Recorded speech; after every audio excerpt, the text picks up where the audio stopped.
હવે આગળનું 47મું વાક્ય. એ સ્મૃતિ ગ્રહણ કર્યા પછી શૌચ ક્રિયાથી યુક્ત થઈ ભગવદ ભક્તિમાં લીન થઈ ક્ષમાપના યાચ. આજે ઉપરના બધા 46 વાક્યો કયા? જુદા જુદા.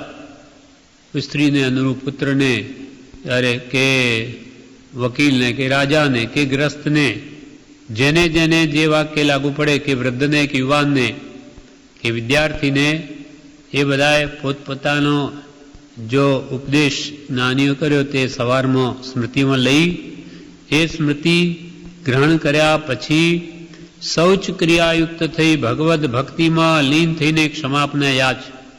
પછી શૌચ ક્રિયાથી થઈ અને ભગવત ભક્તિમાં પછી લીન થા, મળમૂત્ર આદિ ત્યાગ કરી. પહેલાં તો આ મારું કર્તવ્ય શું, આજે મારે આખો દિવસ શું કરવું છે એ સ્મૃતિમાં લે, ભગવાને કઈ રીતે કરવા કહ્યું. ત્યાર પછી શૌચ ક્રિયાયુક્ત થઈ ભગવદ ભક્તિમાં લીન થઈ ક્ષમાપના યાચ. શૌચ ક્રિયાથી નિવૃત્ત થઈ ભગવાનની ભક્તિમાં લીન થઈ અને થયેલા દોષોની ક્ષમા યાચ. અત્યાર સુધી જે કહ્યું તે બધું સવારમાં પહેલ વહેલું કરી લેવા જણાવ્યું.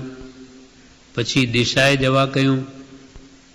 પછી આજના દિવસમાં પ્રવેશ કરજે એમ જે વારંવાર કહ્યું તે પ્રથમ આજનો દિવસ કેમ ગાળવો છે તેનો વિચાર કરી લીધા પછી પ્રવર્તન કરવા કહ્યું. સૌથી પહેલાં તો આજનો દિવસ જે ઉગ્યો એ મારે કેવી રીતે ગાળવો એનો પ્રથમ વિચાર કરવો. આજે મારે શું કામ કરવાનું છે. ત્યાર પછીથી શૌચ ક્રિયાથી નિવૃત્ત થઈને ભગવાનની ભક્તિમાં લીન થવું અને થયેલા દોષોની માફી માંગવી. રાત્રિ સંબંધી કે ગયા દિવસ સંબંધી. પછી એવી જ રીતે 10 વૈકાલિક સૂત્રમાં પણ કહ્યું છે, પઢમમ નાણમ તવોદયા. એટલે પહેલું તો કારણરૂપ સમ્યક જ્ઞાન અને પછી ક્રિયા કરવી. ક્રિયા કરતા પહેલા શું કરવું છે તેનું વિચારપૂર્વક પ્રથમ જ્ઞાન મેળવવું.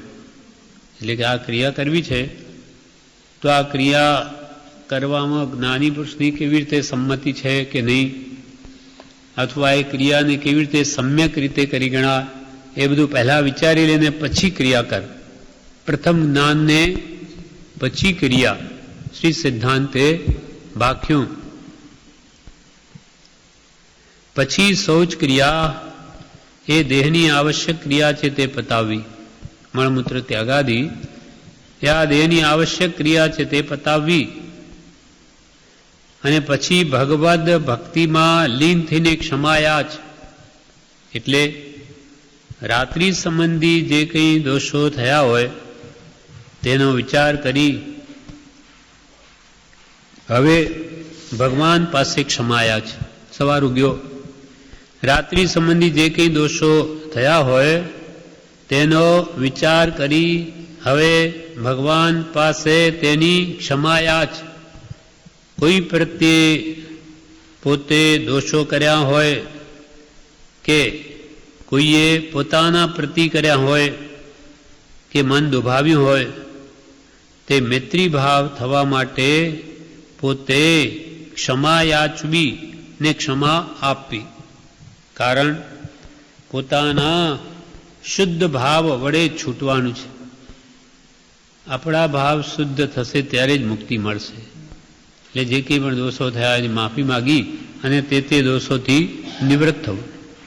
ક્ષમાપના એ ચારિત્રનો અંશ છે. એટલે રાગ દ્વેષ ઘટાડવાનો ઉપાય છે ક્ષમાપના. દોષો થઈ ગયા એની તો હવે માફી હોય, બીજું શું કરીએ. ભૂતકાળમાં થઈ ગયા તો કે જે થઈ ગયા એની માફી માગ અને તારા અંતઃકરણને શુદ્ધ કર. એટલે ક્ષમાપના એ ચારિત્રનો અંશ છે, રાગ દ્વેષ ઘટાડવાનો ઉપાય છે ક્ષમાપના. કંઈ ને કંઈ દોષો અજ્ઞાન અવસ્થાના કારણે થયા કરે છે. એટલે રોજે ક્ષમાપના લેવાનો આપણા ભગવાન તીર્થંકરોએ એવી યોજના કરી. આ પ્રતિક્રમણ એ ક્ષમાપના જ છે. આપણને ક્ષમાપનાનો પાઠ બોલવા કહ્યું. આપણે સવાર સાંજ બોલીએ છીએ, અહીંયા પણ 2 વખત પ્રતિક્રમણ 2 વખત થાય તેવી રીતે ક્ષમાપનાથી થયેલા દોષો ઘણા નબળા પડી જાય છે. અને સાધર્મી ભાઈઓ પ્રત્યે કંઈ આપણે દોષ કર્યો હોય કે એણે આપણો દોષ કર્યો હોય તેને ક્ષમા આપવી અને ક્ષમા માગવી એ ભગવાન તીર્થંકર જૈનના અનુયાયી, તે જૈન કહેવાય, જીનના અનુયાયી, તેનું એ કર્તવ્ય છે. એના ઉપર એક દૃષ્ટાંત છે કે રાજા ઉદયન રાજા એ ચંડ પ્રદ્યોત રાજાને જીતી લીધો.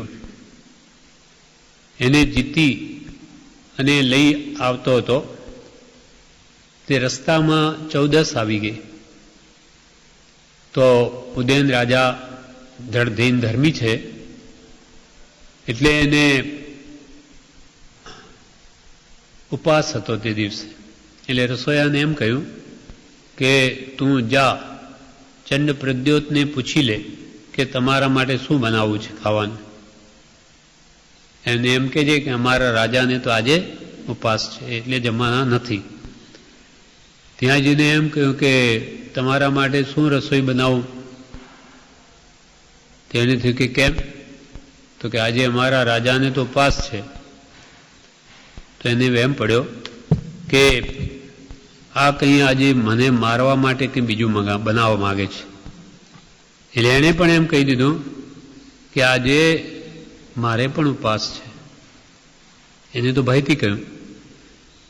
પણ ત્યાં જઈને રાજાએ પૂછ્યું કે શું રસોઈ શું બનાવવાનું કહ્યું, પૂછી લીધું. તો કે એ તો એમ કે છે કે આજે મારે પણ ઉપવાસ છે. એટલે સીધું જ ઉદય રાજાને થયું.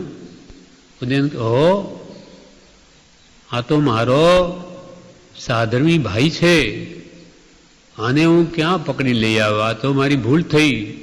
એટલે ત્યાં જઈને એને માફી માગે છે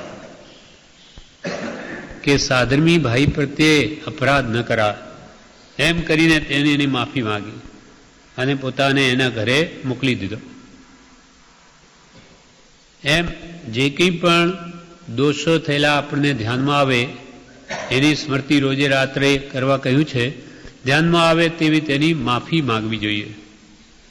એટલે એ સ્મૃતિ ગ્રહણ કર્યા પછી શૌચ ક્રિયા યુક્ત થઈ ભગવદ ભક્તિમાં લીન થઈ ક્ષમાપના યાચ, આ બધી ઉપરોક્ત જેને અનુરૂપ જે કરવા કહ્યું એ સૌથી પહેલાં ઉઠીને આજે મારે દિવસ કેવી રીતે ગાળવો છે એ વિચાર કરીને પછી શૌચ ક્રિયા એટલે મળમૂત્ર ત્યાગાદી એને શૌચ કહેવાય. એ શૌચ ક્રિયાને ત્યાગી દઈ અને પછી તું ભગવાનની ભક્તિમાં લીન થઈ જઈ અને પછી થયેલા દોષોની ક્ષમા યાચ કે જે તે પાપોથી તું હલકો થાય.